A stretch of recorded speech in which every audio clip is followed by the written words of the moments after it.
family believes in the Kardashian curse. What I don't like about the narrative is that the blame is on us. Like, I think that they need to put the men need to take that responsibility. You also have 2 NBA championships, a Super Bowl. What else? I mean, all these things Well, yeah, that have, of course, factually, you can go it down the doesn't factual actually add up. successes of all the men. Scott, do you feel like you have a Kardashian? You ready for me to get this curse off my back? Yeah.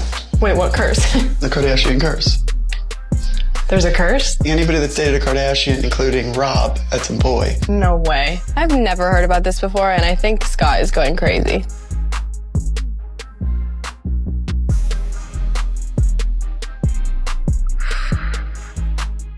The cards talk about Kardashians are cursed by witches? We need to talk about this. In 1809, the Kardashians' great-great-great-great-grandmother, Kekel Kardashian, had just given birth at 19. She wanted the best for her baby girl, so she went to the local town witches and asked for not only her baby, but for all future female generations of the Kardashians to have fame, power, and wealth. Now, the witches granted this wish, but at a cost. In order for the Kardashians to keep the fame they had been given, they needed to lure men into their life so the spirits of past witches could steal their energy and happiness. So now let's flash forward to these Kardashians, who, by the way, got famous out of nowhere. In order for the Kardashians to keep their fame, they had to lure many men into their lives, which explains the many exes of the Kylie Jenner is going to ruin Timothée Chalamet's career. He's gonna lose respect in the industry because nobody has respect for the Kardashians in the industry. They're trying to push their way in, but they're not respected because they don't have any talent. By the way, opera is 400 years old.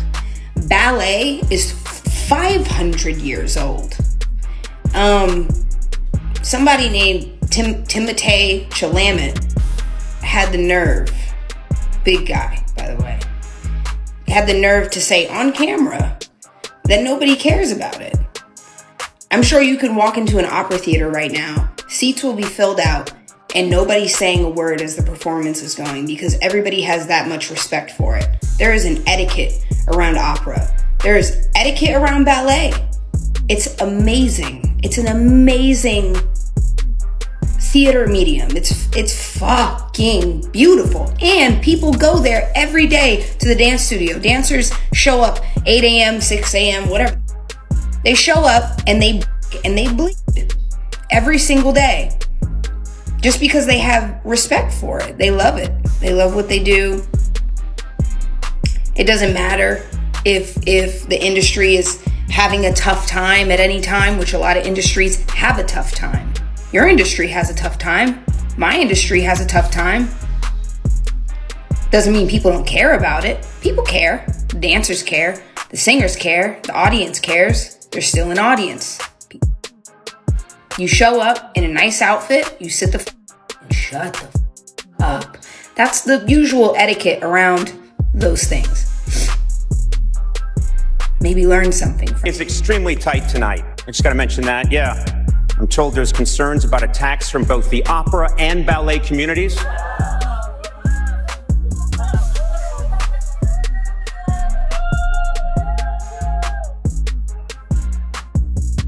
They're just mad you left out jazz. Ben, you ready for me to get this curse off my back? Yeah. Wait, what curse? The Kardashian curse.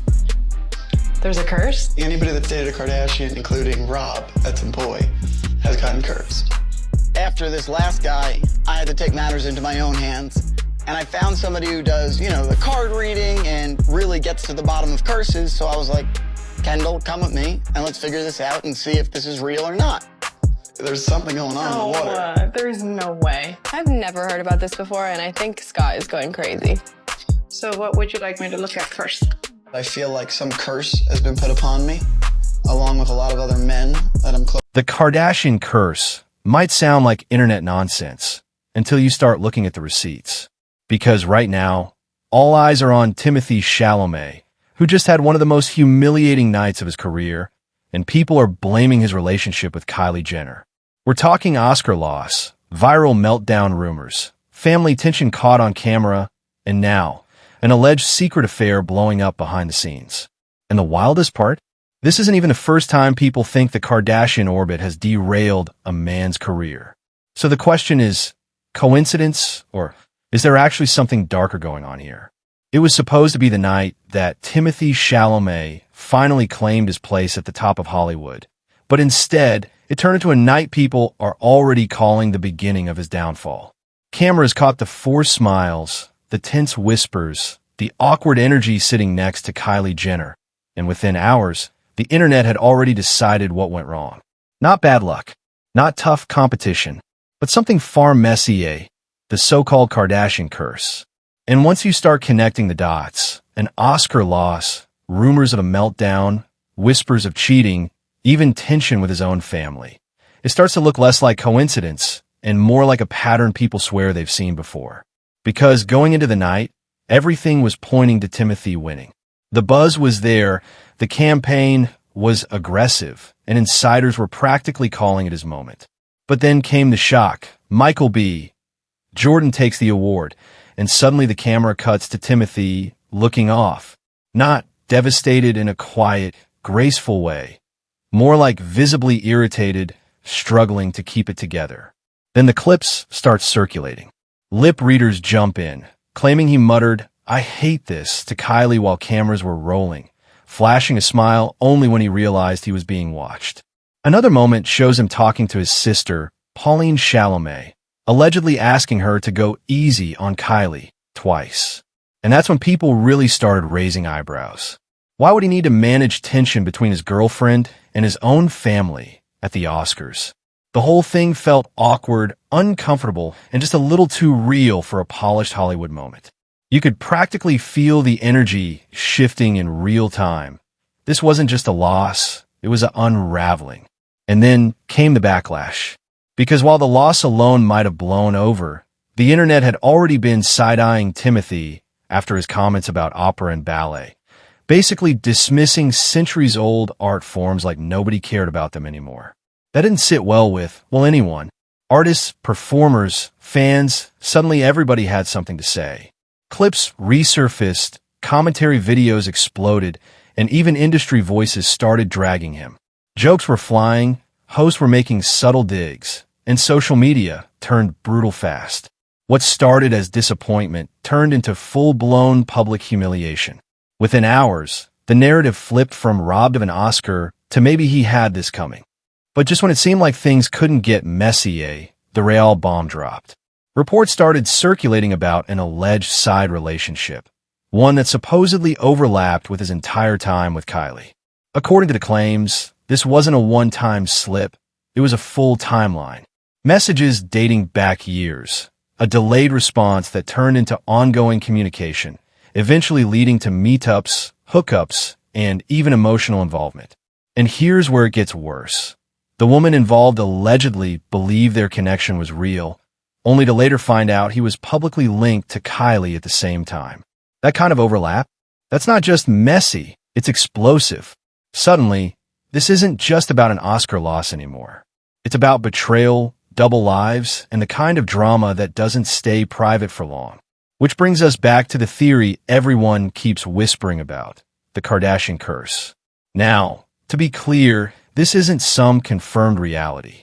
It's a viral belief, something that's been floating around for years, fueled by patterns people think they see. Some even trace it back to a dramatic origin story, an old tale about a Kardashian ancestor making a deal for fame, wealth, and power for future generations at a cost. The idea being that the women rise, while the men who enter their lives somehow lose something along the way. It sounds ridiculous until you start looking at the track record people keep bringing up.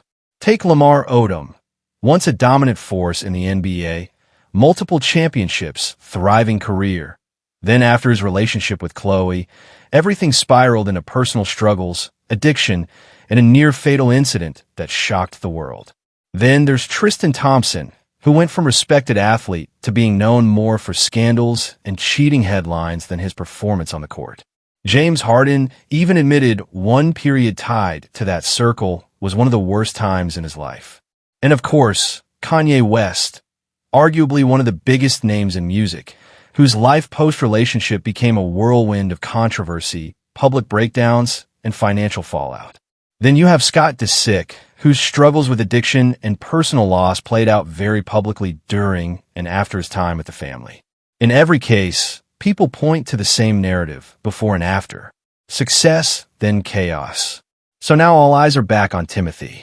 Because when you line it all up, the Oscar loss, the visible tension, the public dragging, the cheating allegations, it starts to fit into that same pattern people can't stop talking about. A rising star at his peak, suddenly hitting turbulence the moment he's tied into the Kardashian world. Is it unfair? Maybe. Is it exaggerated? Probably. But is it enough to get people talking? Absolutely. And the internet is already running wild with it.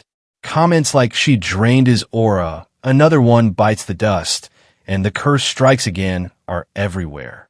Some people are convinced this is just the beginning. Others think it's all coincidence blown out of proportion.